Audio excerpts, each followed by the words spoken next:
তবে সময় একদিন আসবে, আল্লাহ ছাড় দেন কিন্তু ছেড়ে দেন না। আমেরিকার চক্রান্তে আজকে ইসরায়েলরা যে হামলা চালাচ্ছে, 20 বছর যাবত আফগানিস্তানের উপরে যে নির্যাতনের স্টিম রোলার চালিয়েছে, 20 বছর পর ওই আফগানিস্তান যখন ঘুরে দাঁড়িয়েছে, আমেরিকা কুকুরের মতো পালাতে বাধ্য হয়েছে।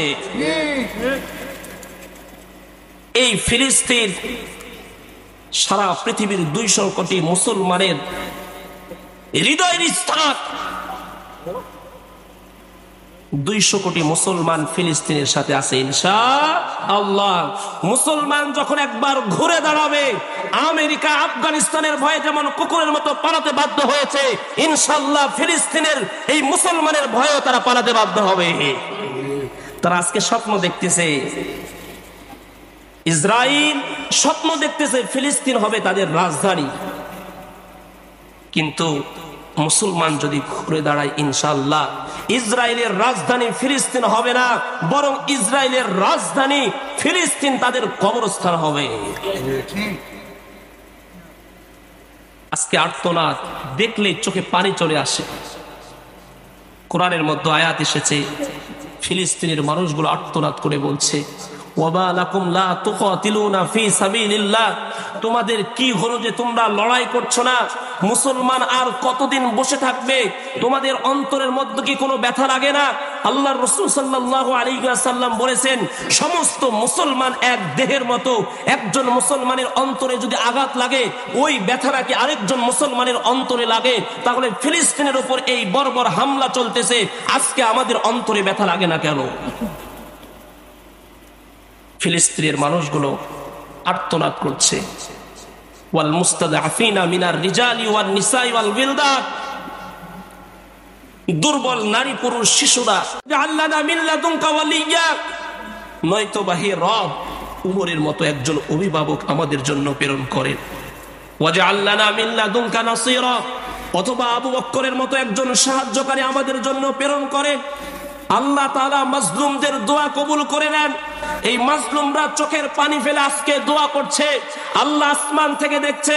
আল্লাহ কোরআনের মধ্যে ঘোষণা করেছেন, ফালা তাহসাবান্নাল্লাহু গাফিলান আম্মা ইয়ামালু যালিমুন, জালিমরা কি মনে করেছে তোমরা যে নির্যাতন করছো, ফিলিস্তিনের উপরে যে জুলুম করতেছো, আমি আল্লাহ কি সেই খবর রাখি না?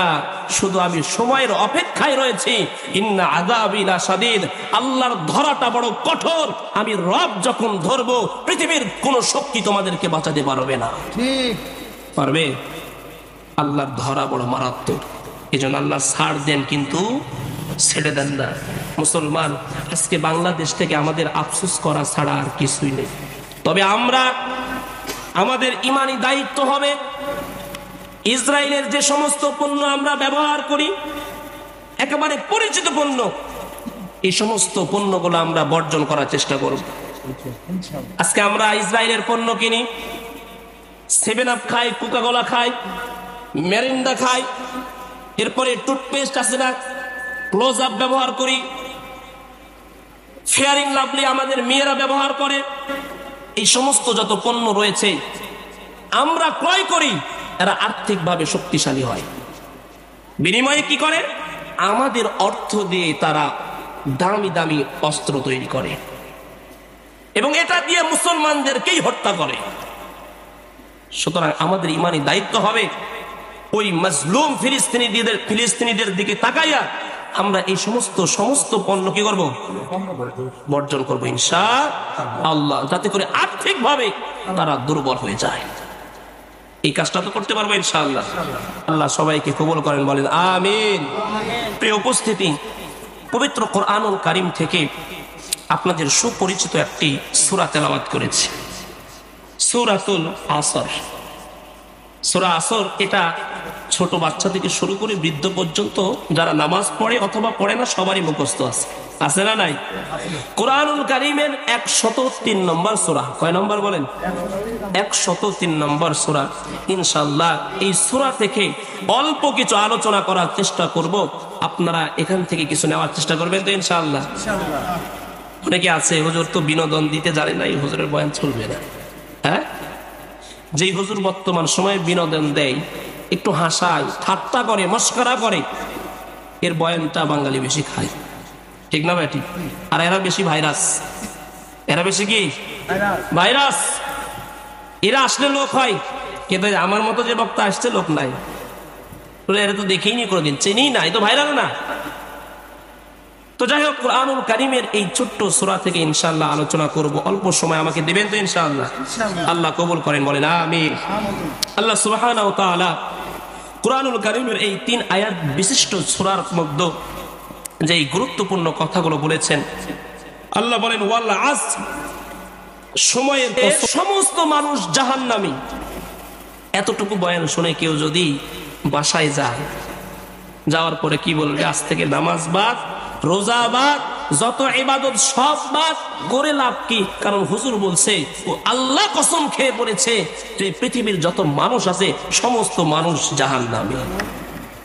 আর আমল করে কোনো লাভ আছে? কোনো লাভ নাই। এরপরে কথা আছে না নাই? হ্যাঁ, কথা আছে না নাই? এরপরে আল্লাহ বলে ইল্লা, কিন্তু, কিন্তু লাগায় এখানে আল্লাহ ব্যারিকেড দিয়ে দিচ্ছে। কিন্তু দিছে, তার মানে কিন্তুর পরে কথা আছে না নাই? কথা আছে। ইল্লাল্লাযীনা আমানু ওয়া আমিলুস সালিহাত, তবে যারা ঈমান আনয়ন করেছে, ওয়া আমিলুস সালিহাত, এবং যারা নেক আমল করেছে, ওয়া তাওয়াসাউ বিল হক, এবং যারা পরস্পরকে সত্যের উপদেশ দেয়, ওয়া তাওয়াসাউ বিস সাবর, এবং যারা পরস্পরকে ধৈর্যের উপদেশ দেয়, এই সমস্ত ব্যক্তি ব্যতীত। সুবহানাল্লাহ বলেন। তার মানে প্রথমে আল্লাহ কসম করে বলেছেন দুনিয়ার সমস্ত মানুষ জাহান্নামী, কিন্তু 4 গুণওয়ালা মানুষ ব্যতীত। আরো আশ্চর্য হবে, আল্লাহর রাসূল সাল্লাল্লাহু আলাইহি সাল্লাম, আল্লাহ তো বললেন সমস্ত মানুষ জাহান্নামী, কিন্তু রাসূল কি বলে?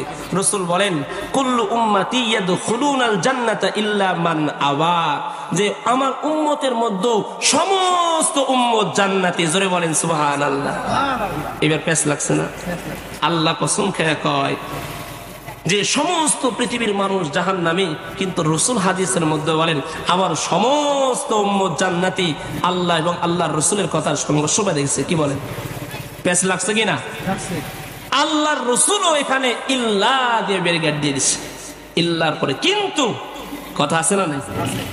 ইল্লা মান আবা, তবে যারা আমাকে অস্বীকার করবে তারা ব্যতীত।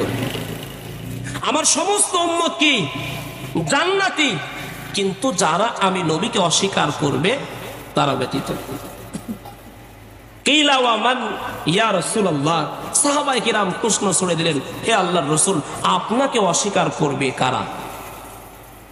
রাসূলুল্লাহ সাল্লাল্লাহু আলাইহি ওয়াসাল্লাম হাদিসের পরের অংশ জানায়া দিলেন, ক্বালা মান আতাআনি দাখালাল জান্নাহ, যারা আমার অনুসরণ করবে, যারা আমার আনুগত্য করবে এরা হয়ে যাবে জান্নাতি। ওয়া মান আসানি ফাকাদ আবা, আর যারা আমার অনুসরণ করবে না, যারা আমি নবীকে মানবে না, আমি নবীর আদর্শ তার জীবনে বাস্তবায়ন করবে না, এরা জাহান্নামী।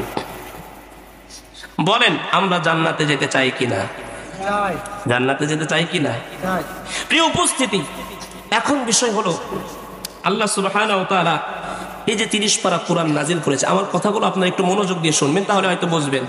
মনোযোগ না থাকলে বুঝবেন না। আল্লাহ তাআলা এই সূরার শুরুতে কসম করেছেন। আচ্ছা বলেন তো, আল্লাহ তাআলা এই যে 30 পারা কোরআন নাজিল করেছেন, এই কোরআনের মধ্যে একটা কথাও কি মিথ্যা আছে? আছে? যদি কেউ সন্দেহ করে ঈমান থাকবে। আর এবার বলেন, পৃথিবীর সমস্ত মানুষ যদি একদিকে হয়ে বলে কোরআন মিথ্যা, তাহলে কি কোরআন মিথ্যা হয়ে যাবে? আবার যদি সবাই একত্রিত হয়ে বলে কোরআন সত্য, তাহলে কি সত্য হয়ে যাবে? না, কেউ সত্য বলুক অথবা না বলুক, কোরআন কোরআনের স্থানে সত্য। কেমন সত্য? পৃথিবীর যত লেখক লেখিকা আছে, তারা যখন কিতাব লেখে, তাদের লেখনের শুরুতে তারা বলে দেয়, আমি যেই পুস্তকটা লিখলাম, আমি যেই কিতাবটা লিখলাম, এই কিতাবের মধ্যে যদি কোনো ভুল হয়ে যায় মেহেরবানি করে ধরিয়ে দিবেন, আমরা সংশোধন করে নিব।